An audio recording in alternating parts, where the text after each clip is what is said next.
পদ্মা ইলিশ নাই কে ভাই? পদ্মা ইলিশ নাই কি দেখে বলছেন যে এটা পদ্মার নাকি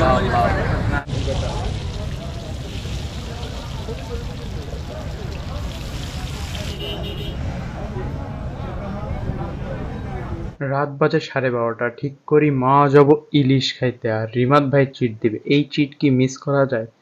তাই শত কষ্টের পরও রওনা দিয়ে দিই মাওয়ার উদ্দেশ্যে আর গাড়ি নিয়ে বের হয়ে যাই ঠিক 12:30টার দিকে। আমাদের প্ল্যানিং ছিল যে আমরা সারা রাত মাওয়াতে কাটাবো, দেন সকাল 5টার দিকে আমরা মাওয়া থেকে আবার ফেরত আসার জন্য রওনা দিব।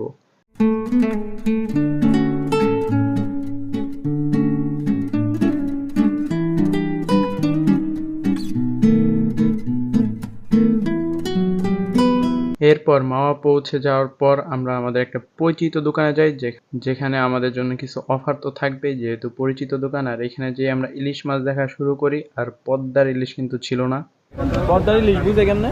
পদ্মা ইলিশ নাই কে ভাই? পদ্মার ইলিশ নাই আছে ছোট একটা এখন বাচ্চা কারণ পদ্মাতে নাকি এখন ইলিশ ধরা বন্ধ। পরিচিত দোকান দেখে তারা আমাদেরকে সত্যটাই বলেছে। কিছু ছোট সাইজের ইলিশ ছিল, পদ্মার ইলিশ, যেগুলো আসলে অতটা টেস্ট না। আর ডিমের ইলিশ কিন্তু একদমই টেস্ট না। সো আমরা ডিম ছাড়াটাই নেওয়ার চেষ্টা করতেছিলাম, এই জন্য একটু দামাদামি করলাম। আর যেহেতু পরিচিত দোকান ছিল তাই আমাদের জন্য একটা অফার ছিল এবং আমরা খুব কম দামে ইলিশটা পেয়ে গেছি।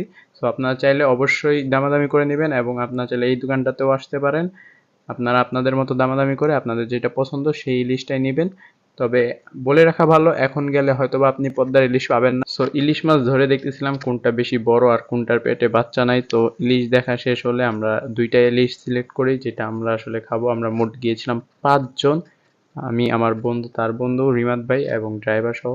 এবং ড্রাইভারও যেহেতু পার্সোনাল ছিল, তো তাকে ছাড়া কিভাবে খাওয়া যায়, এবং সেই মূলত এই জিনিসগুলো ব্যবস্থা করছে। আমার কথা মত নিলাম আর বেগুন তো মাছ দেখতেছি। টাকি মাছের ভর্তা খাবি? এটা মজা। অবশ্যই অবশ্যই, মাছের যত ভর্তা আছে সব ভর্তা হওয়া উচিত।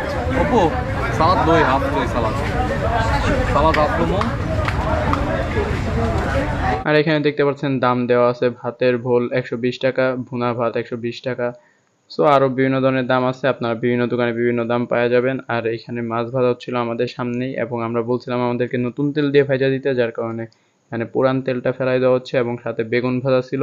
তো এরপর চলে আসি টেবিলে, এবং এখানে আমাদেরকে ভাত এবং ডাল দেওয়া হয় এবং মাছটা দেওয়া হয়, বাট মাছের ভর্তা আসে নাই, যার কারণে আমরা কেউই শুরু করতেছিলাম না। এবং আরও কিছু আইটেম ছিল যেমন ভর্তা, সেখানে বিভিন্ন ধরনের ভর্তা ছিল। কী কী ভর্তা ছিল সবই আপনারা দেখতে পারবেন, সবই আমরা বলছি। তো আমাদের ডাল চলে আসছে কিন্তু মেইন জিনিসটা আসে নাই, যার কারণে আমরা খাওয়াটা এখনো শুরু করি নাই, আর সবাই একটু ফোন নিয়ে ব্যস্ত ছিল।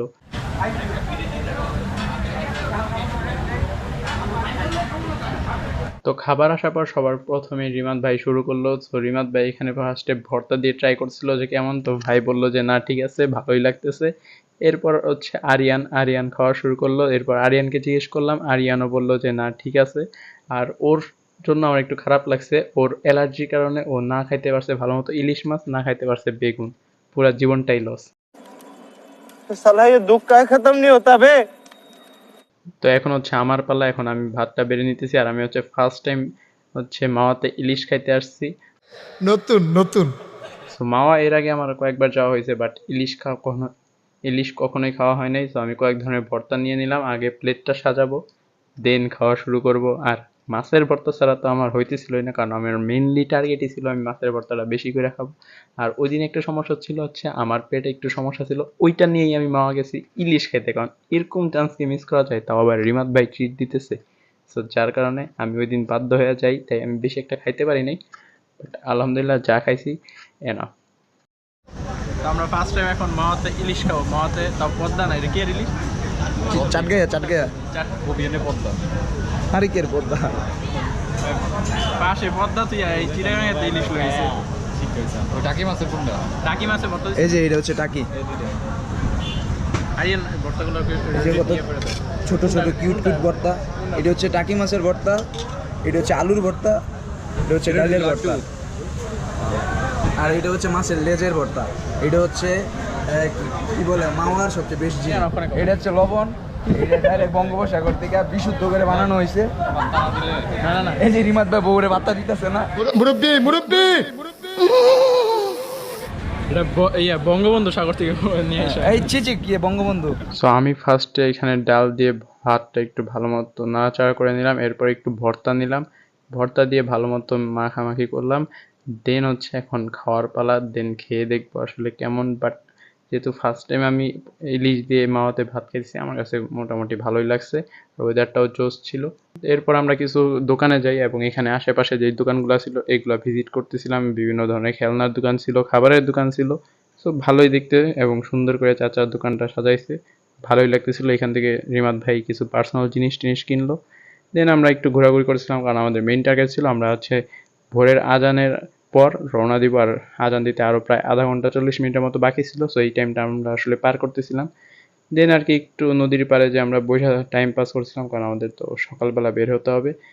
তো এখানে সুন্দর দৃশ্য দেখতে দেখতে একটা রিফ্রেশ হাওয়া বইছিল, এর মধ্যে আমরা বসে ছিলাম, ভালোই লাগছিল, মনটা একদম রিফ্রেশ হয়ে গেল। সো এখন একটা সিনেম্যাটিক ভিউর মাধ্যমে আমরা মাওয়া থেকে কিভাবে বাসায় গেলাম সেইটুক পর্যন্ত যা যা আছে সবকিছু সিনেম্যাটিক ভিউতে দেখতে পারবেন। সিনেম্যাটিক ভিডিওটা এখন চালু করে দিতেছি।